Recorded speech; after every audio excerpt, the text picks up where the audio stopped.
joining me. Today we're going to continue on with our boring basics.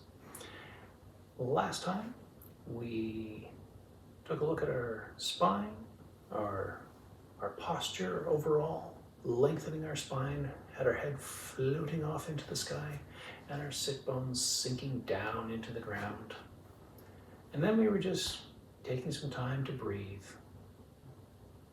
Just breathing in, breathing out, and then trying to feel what the breath was doing, feel what it was like. And then maybe start aiming towards just smoothing it out a little bit and making it a little bit longer, making it more relaxed.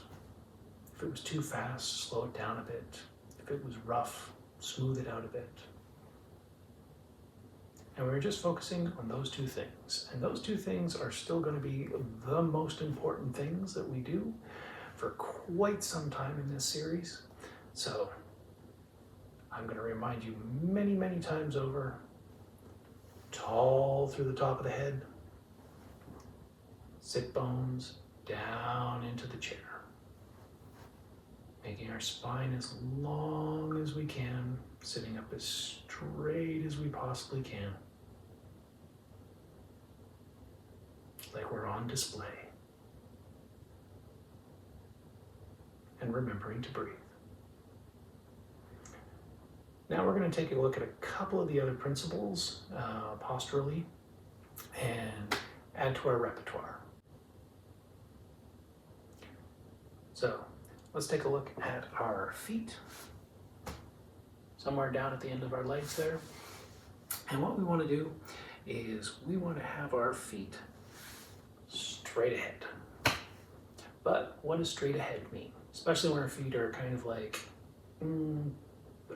lopsided triangles, right? So there is a dividing line muscularly or nervously in our feet. It kind of goes down between our big toe and our first toe. And what that is going to allow us to do is pick up our toe or pick up our other four. So you get this sort of a motion. And this can be quite wonky for some people to do, especially if they're not used to doing it. So it is something you can practice. Lifting your big toe, lifting your four other toes, lifting your big toe, lifting your four other toes. You drive that big toe down. But it's not super important to be able to do that for Tai Chi, just kind of a nice thing to be able to do in general for foot health. So what we're going to do is we are going to take that line that splits those, and that is going to be what we call forward. So what that means is our big toe is actually going to be slightly in from that forward straight position, and the rest of our toes are going to be fanned out beyond that perfectly straight ahead position. So when we say foot straight, it means that line is straight ahead. When we say foot at a 45-degree angle, it means that line is on approximately a 45-degree angle. So I say approximately because we don't want it at 90 and we don't want it, super shallow, just like a tiny itty-bitty movement. We want to make sure we get enough movement that our hip has to change position and open. Next, our knees should always, always, always be aligned directly over our feet. Now, this isn't going to matter as much in the chair Tai Chi because we are not putting weight specifically through our legs and our knees in this form.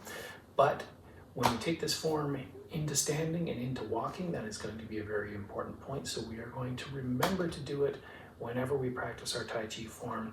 We are going to think our knees are straight in line over our feet. Next, our hip joints. We want these loose and relaxed as possible. And we're going to do a bunch of exercises that are going to help open these up and loosen them up so that when we start taking our steps in our form,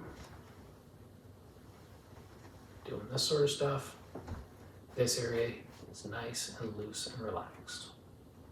Same thing, shoulders, loose, relaxed, able to freely move about.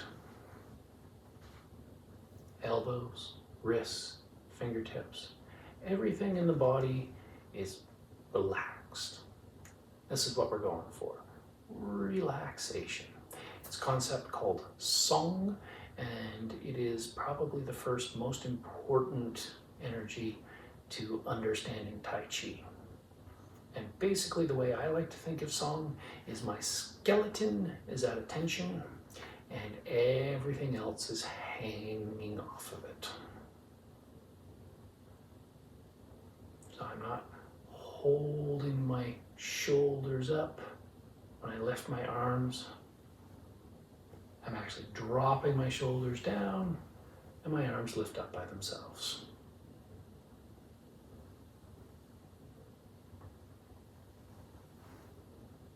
And there's going to be a bunch of exercises we're going to do that are going to focus on this concept of song. So without further ado, well, let's get on to our next lesson.